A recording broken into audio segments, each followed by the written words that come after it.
Bonjour à tous et bienvenue pour cette nouvelle vidéo de la chaîne où nous allons parler de cette Honda CM125C et non pas du DR en attendant qu'on avance dessus. Donc je vous la présente avant que je commence à travailler dessus et avant de travailler dessus comme je vais vous le montrer juste après. Il s'agit d'une Honda CM125C qui a 28 000 km et qui n'a pas roulé depuis quelques années et que j'ai décidé d'acheter pour la remettre en état. Donc là je vous la présente dans son jus, j'y ai pas encore touché, un peu comme avec le DR.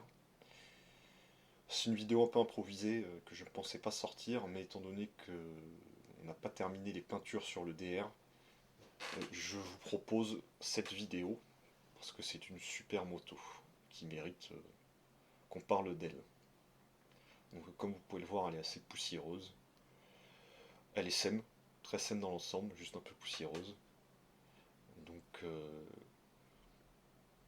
le but c'est de la remettre dans l'état le plus proche du neuf possible, avec les moyens du bord, bien évidemment.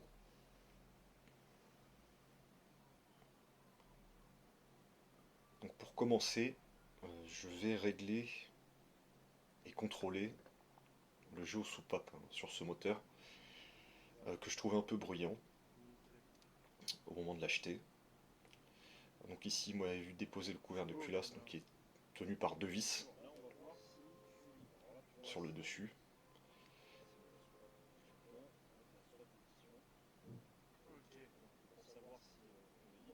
Je suis accompagné d'un de mes acolytes, propriétaire d'un Transalp, qui n'est pas vidéaste, donc vous excuserez le cadrage.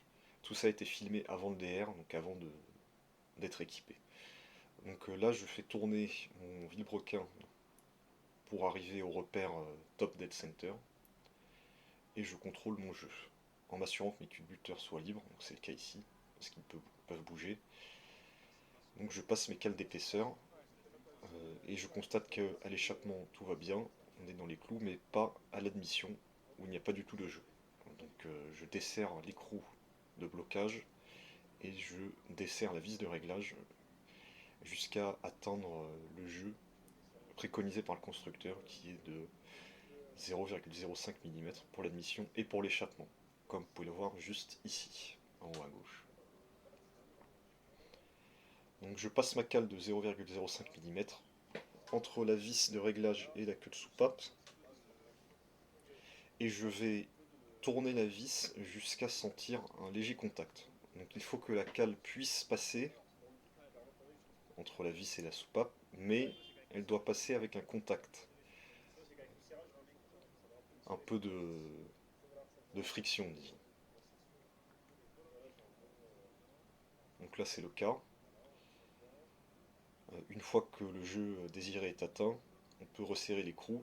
Donc il faut souvent s'y reprendre à plusieurs fois, parce que quand on touche l'écrou, ça peut faire bouger la vis, etc. Donc on visse une première fois l'écrou de blocage, on recontrôle le jeu, bien évidemment. S'il est toujours bon, on le laisse tel qu'il est et on fait un serrage définitif. S'il n'est pas bon, on recommence en augmentant ou en diminuant le jeu selon ce qu'il s'est passé entre temps.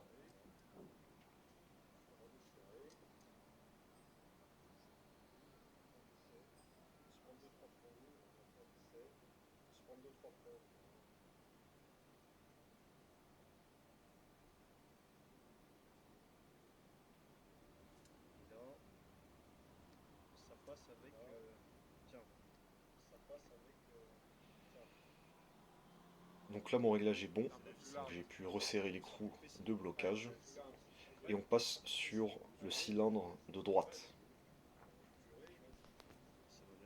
où je vais contrôler le jeu.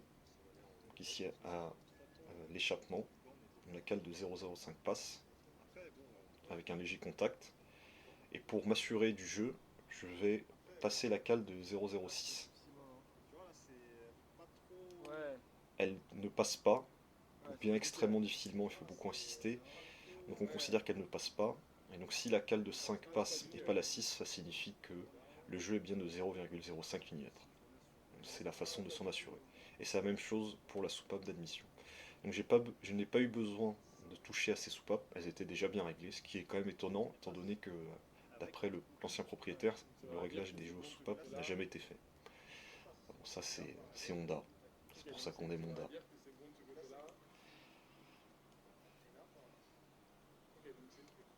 Et ce sera tout pour le jeu aux soupapes. Donc en dehors de ça, j'ai effectué une vidange de l'huile moteur évidemment. Comme vous pouvez le voir ici. Vidange simple. Il n'y a pas de filtre à huile sur ces moteurs. Il y a une crépine en interne qu'il convient de nettoyer de temps en temps. Toutes les deux vidanges idéalement. Mais ça nécessite de déposer le carter d'embrayage.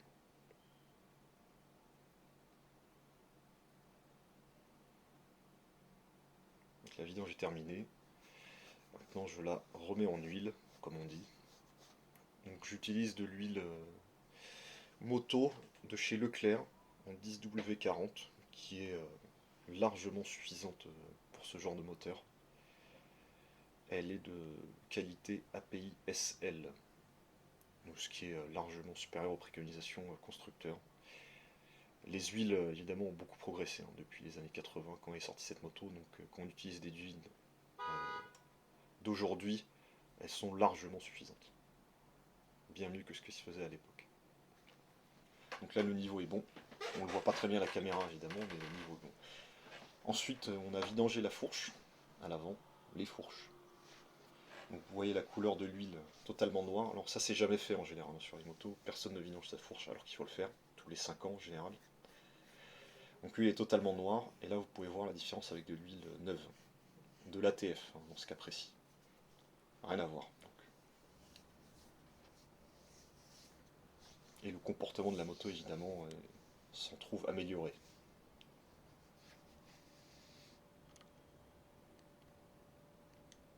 Ici on a sorti la clé dynamométrique, je sais que vous aimez ça, pour resserrer au couple les bouchons de remplissage, qui sont serrés entre 15 et 30 newtons, il me semble, de mémoire. Et ensuite on resserre la roue avant au couple, bien sûr. Et voilà, une cinquantaine de newtons environ. Et voilà le résultat final. Alors je suis repassé derrière pour nettoyer quelques recoins entre temps. Mais voilà ce que ça donne. Après avoir illustré les chromes, etc.